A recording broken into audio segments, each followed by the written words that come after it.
Hey guys, Gareth97 again, this time with a review of the 144 scale Skull weapon set from the Gundam Build Fighters series. This here is the base thing of it, so this will serve as either a backpack or as its individual support fighter. And the thing itself is actually already a lot of fun.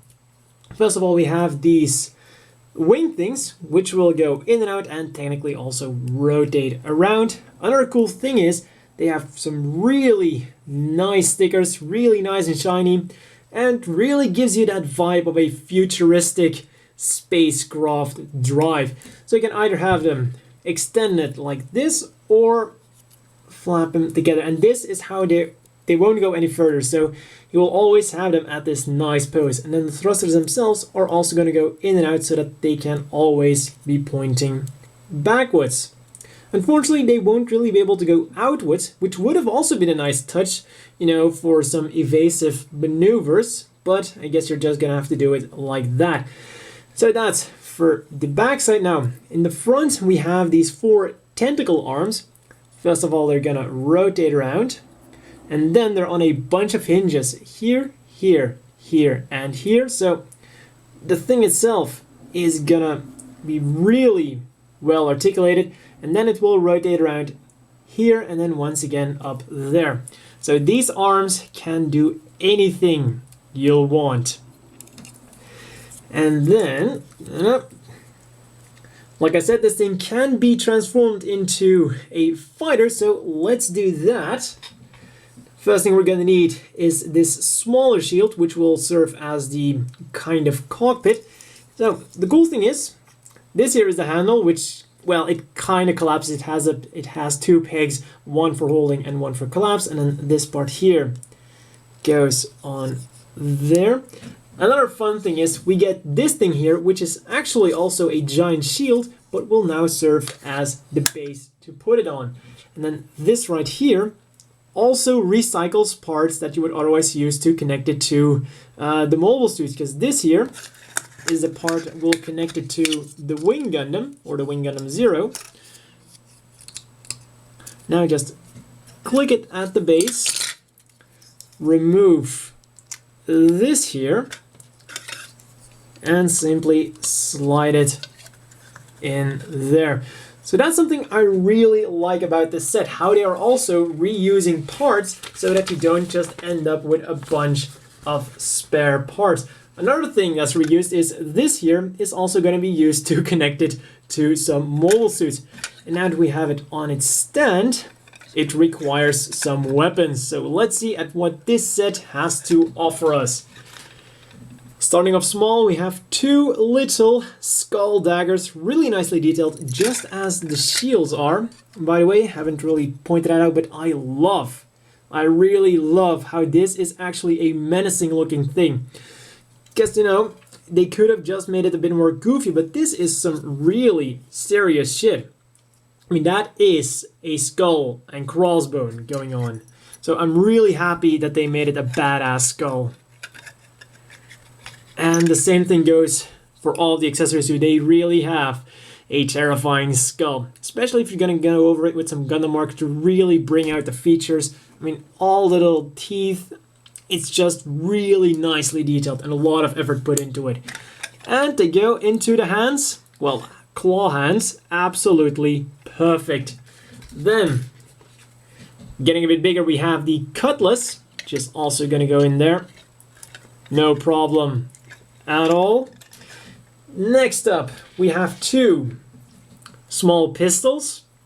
The one unfortunate thing is that the trigger here, it's filled up instead of just having a normal trigger. So if you have a mobile suit with a trigger finger, that's gonna be kind of tricky.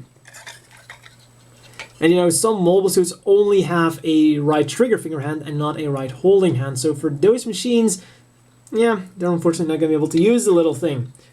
And finally, what would a pirate be without a hook?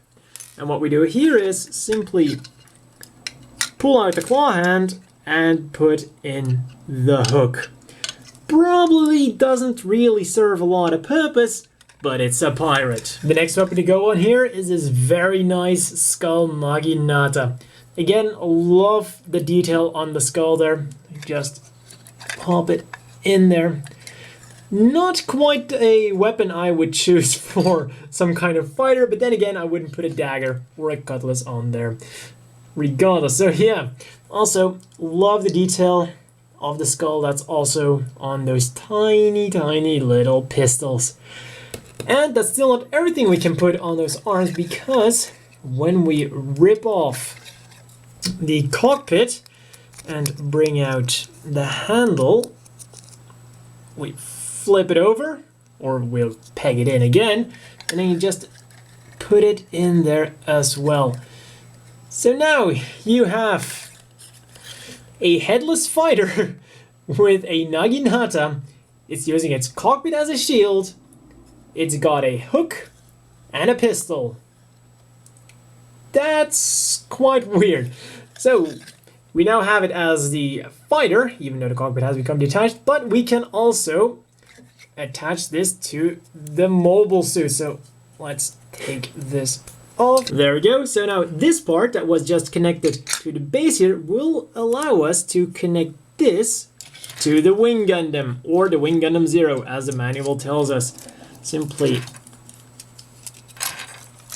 put it on there. And there we go. And that sits very, very flush. So that's really nice.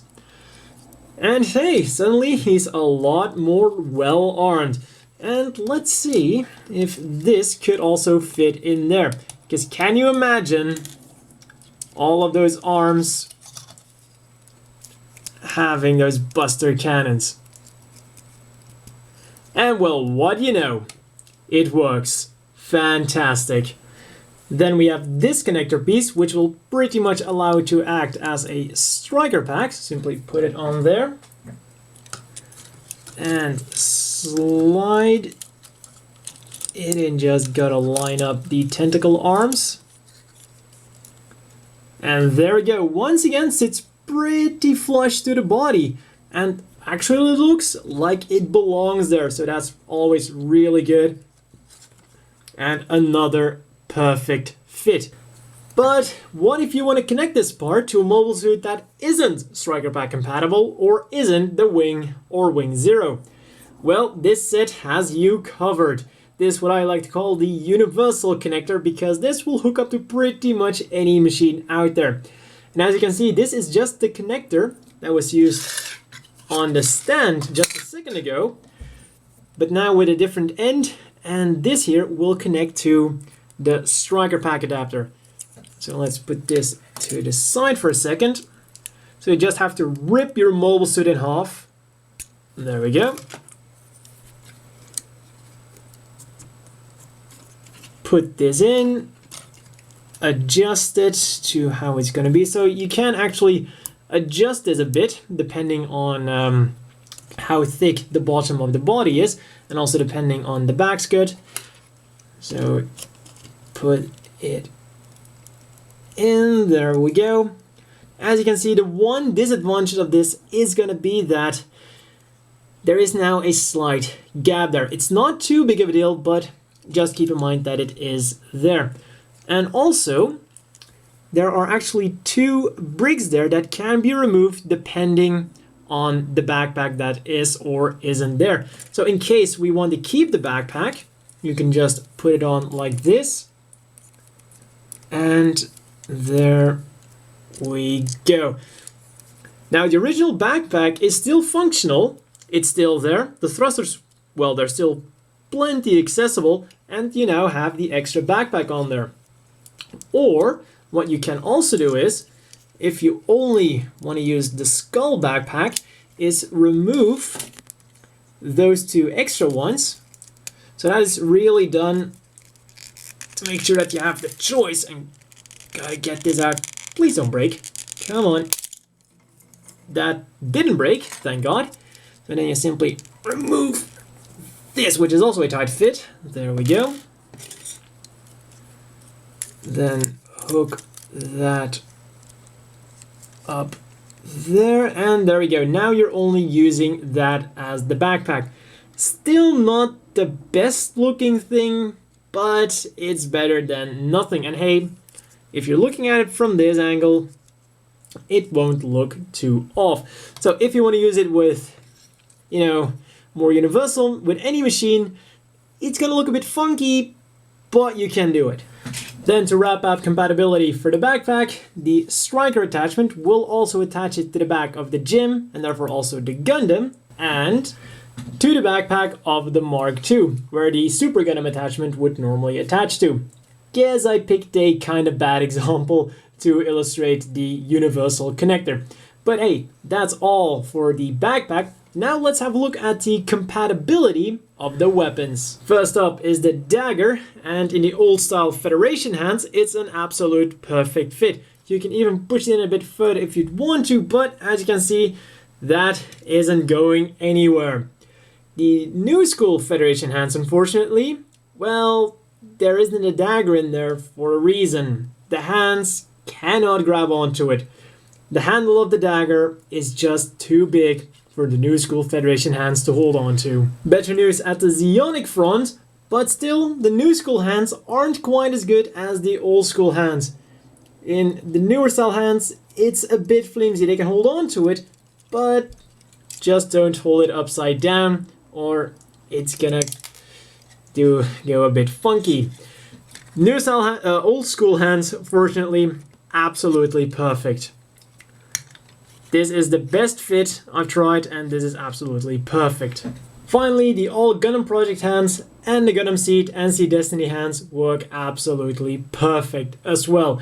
Just like the old school Zeon hands, the all Gundam Project hands are super solid, and the Seed and Seed Destiny hands are pretty solid.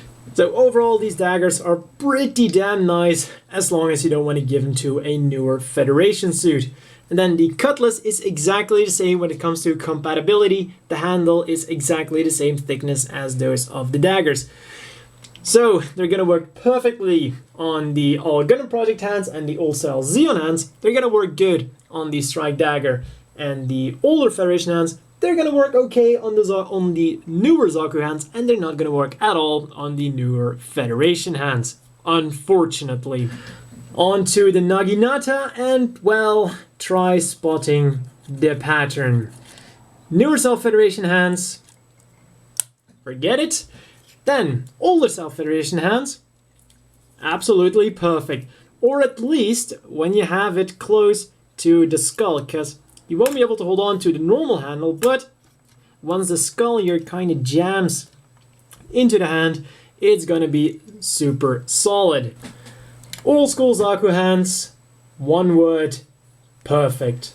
New school Zeon hands, yeah, it's gonna be loose no matter how you put it.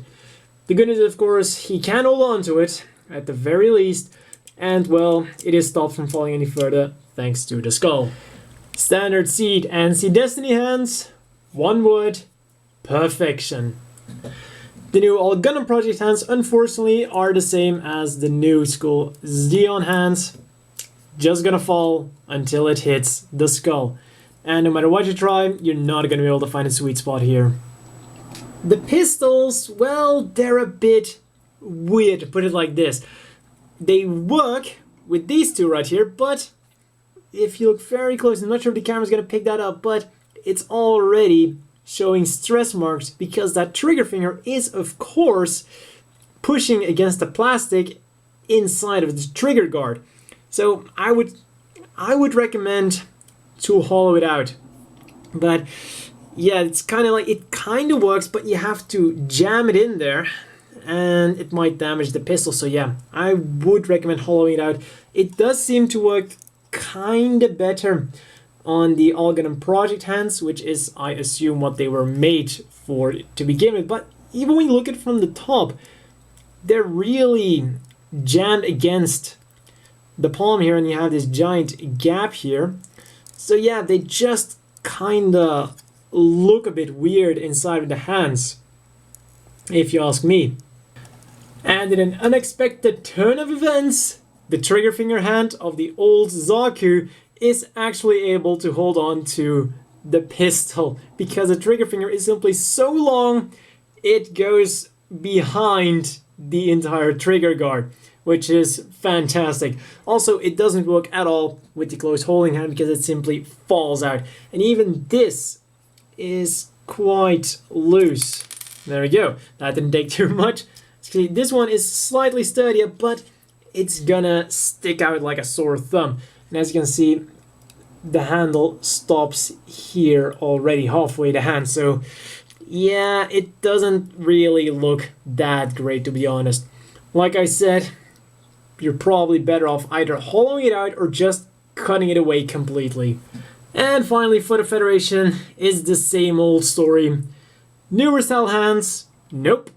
Old style hands, well, they kind of work. Point proven. And even when it's in there, kind of like with the Zaku 2, the newer style hands, it just doesn't look that great if you can get it in there in the first place. Well, if you can get it to stay in there in the first place. And then there are two more weapons in here that actually aren't advertised. These two things here. Because let's have a look at these. I mean, it's quite obvious what they're supposed to be, right? Big hole at the top, small hole at the bottom.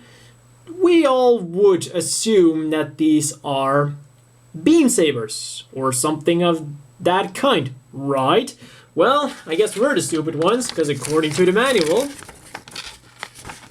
this is part of the joint parts.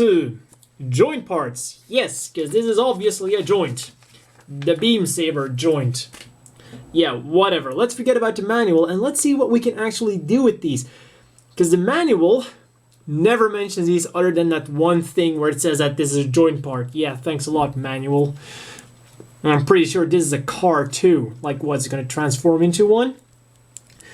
Anyways, putting this in the hand, because I'm going to need some backup for this. Like I said, it has a small one and a big one.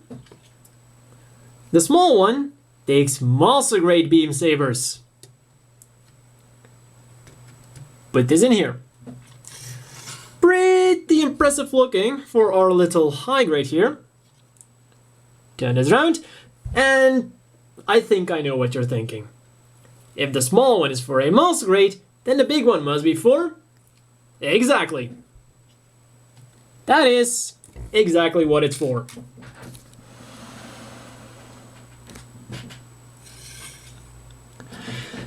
That is a huge ass beam lance, double-sided beam saber of ultimate destruction, or just fucking awesome.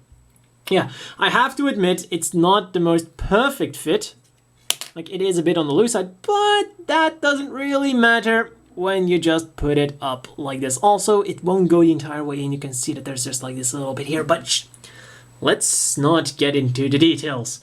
I always say coincidences don't happen in model kits. That end was made for a monster grade beam saber, and that end is, I don't know what it's made for, but apparently it fits perfect grade beam sabers, which is awesome. So yeah, no, we're not just getting one of them, we're getting two of the damn bastards. So once again, this wasn't advertised because yeah, I think it's pretty awesome to give a perfect size beam saber to a high grade. You know, just more of that overkill. And I guess it's also pretty cool for like the Zeta Gundam or something, for like that hyper powered beam saber and all that kind of stuff. Now for some more compatibility things with the beam saber. The Zaku's, well, the Xeon hands, they hold on to it as tight as the Mark II did. Unfortunately, the Mark II's hand stayed together, and as you can see, there's a nice seam line here and a nice seam line right there. Also, take a guess. No. And even though it might not look like it, both the Seed Destiny hands and the new style All Gundams project hands suffer from the same problem as the Xeon hands. They just have the tiny gap between the hand cover and the hand itself. So that's a bit unfortunate, but hey, like I said, it is kind of less visible, and at the very least they can use it, I guess. But this time, it isn't just the gym custom with the standard Federation hands that has problem holding the weapons. Though I have to make one statement here, and that is that the Gym Custom is very disappointed with whoever designed the weapons, and apparently didn't take standard Federation hands into account, and he will now be hunting him down. And even though that was all for the weapons, there's still more to come. Remember the shields I showed in the beginning? Well, of course we can put them on stuff. We have the shield handle here, which is a really cool thing, and all of the holes you see on here, or on here, that's a hell of a lot, are places where you can put this handle. The unfortunate thing then is, it's got some quite limited uses. Namely, only the All Gundam Project hands and the Seed Destiny hands. So it's gonna work perfectly with the All Gundam Project hands, but with the Seed Destiny hands, well, like that. And that's how that's gonna work. It can go a bit down, so you can have it sitting like that, but that's about all you can do. So hey, those two styles of hands can hold on to it. All the rest, not gonna work. The Zeon hands are too thick, so it simply won't go on them. And guess what? With the new Federation style hands. So, let's put this on here, and then of course, all of these gaps are also the exact size to fit on any standard shield brace. So just put it in there, and your mobile suit has a giant shield. And I really love this massive kind of shield. Really looks like it's perfect for some kind of artillery machine, or anything else that would require a lot of defense. Or kind of like, I can't remember the name, that one gym with a giant shield which was meant for defending warships, which also sounds like a really good use for it. So I really, really love that shield. And it goes on all the standard shield braces, so that's even better. And just now I discovered another use for the beam saber joint part. Apparently this will also go onto the octopus arms, and then you can of course still put the beam saber in there. This is the Masquerade beam saber. Kind of weird that the manual never tells us this. I'm gonna say it again.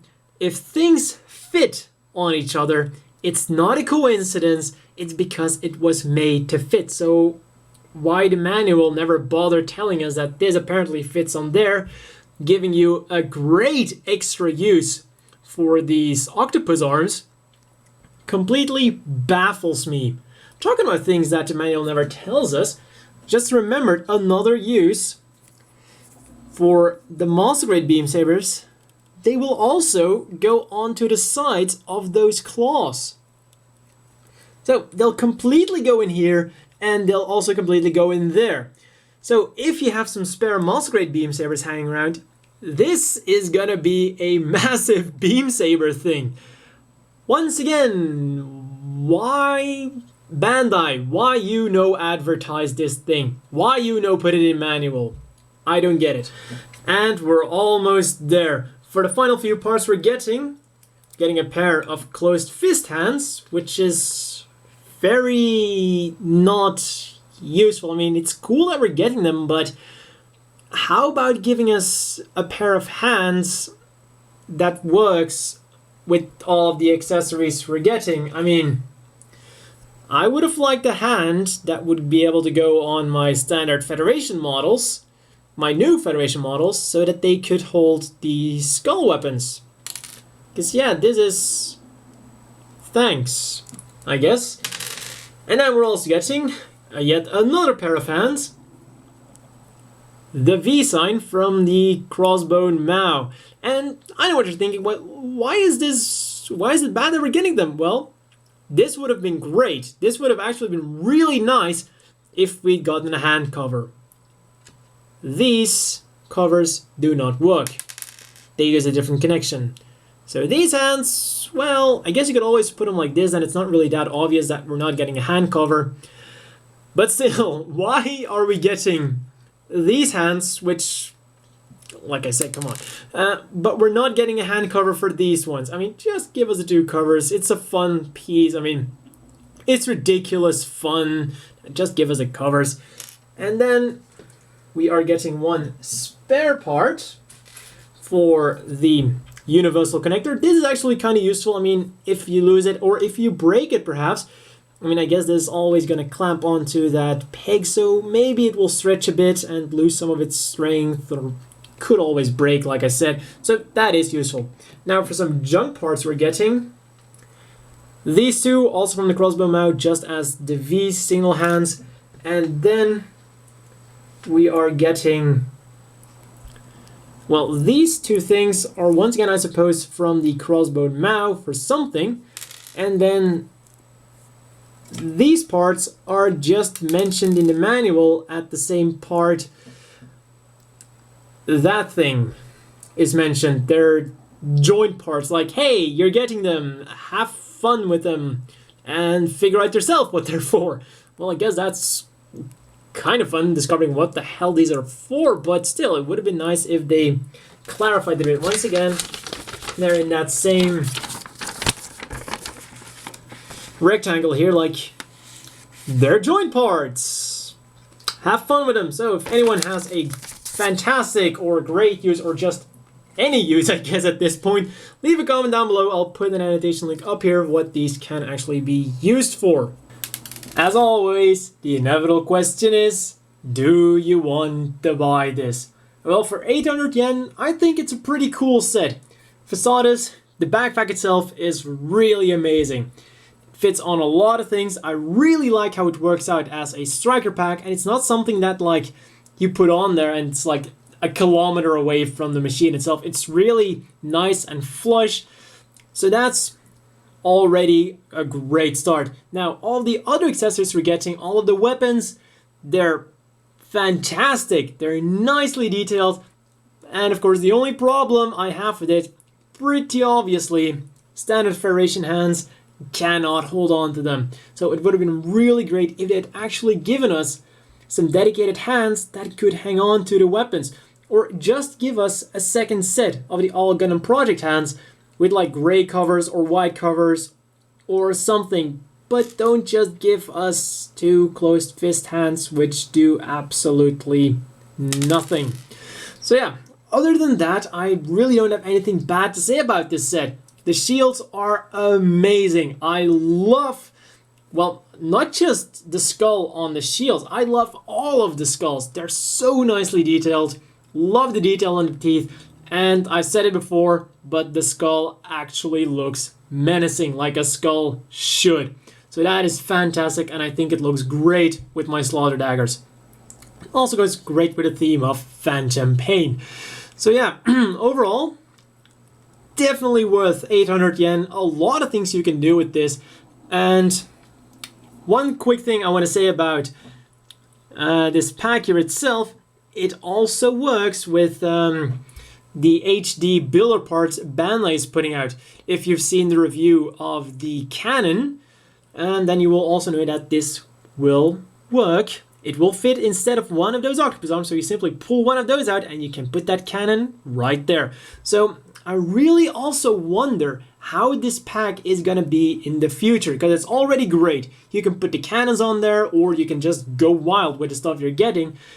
But then, if Bandai will put out more of those HD builder parts, what else could we possibly put on there that's gonna make this set even more awesome? So right now, I can totally recommend it, and hey, who knows, possibly in the future I would be screaming here to buy it. So yeah, that's all for this review. It's definitely a great set. This is actually the first, this is the first of the Build Fighters backpacks I bought, and I am very pleasantly surprised. So that's all for this review, and see you guys next time.